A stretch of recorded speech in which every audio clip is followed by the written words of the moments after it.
Kwa majina naitwa Dr. Martha Chacha, ni mganga mkuu wa wilaya ya Namtumbo, na hapa tupo katika hospitali ya wilaya ya Namtumbo, ambapo tupo katika jengo jipya la wagonjwa la private ward, ambao ni huduma mpya ambao tumeitambulisha katika hospitali yetu ya wilaya, ambapo tunatoa huduma za kulaza kwa wale wagonjwa ambao wanatamani kupata huduma za binafsi, yani private.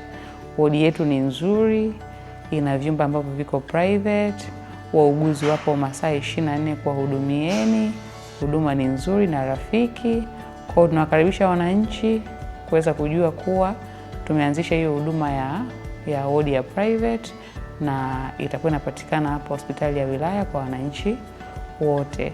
Katika wodi yetu hii ya private tuna jumla ya vyumba 8, ambapo kuna huduma ya chumba cha mtu mmoja, lakini kuna vyumba vingine vina accommodate wagonjwa wawili, lakini ndani ya kila chumba kuna huduma ya choo na bafu ndani na maji ya moto. Lakini pia katika jengo letu hili la private ward kuna huduma ya free wifi, lakini pia kuna sebure na sehemu ya kupumzikia ndugu wa wagonjwa. Tumeweka TV kwa ajili ya kupata habari mbalimbali kwa wale ndugu ambao wanakuja kuona wagonjwa wao. Lakini pia upekee katika wodi yetu hii ya private ni kwamba mgonjwa akiwa amelazwa hapa, huduma zote za kuona na daktari, muuguzi, vipimo vya maabara na dawa, vyote atahudumiwa akiwa ndani ya wodi ya private bila kufuata mwenyewe kuzunguka katika vitengo husika.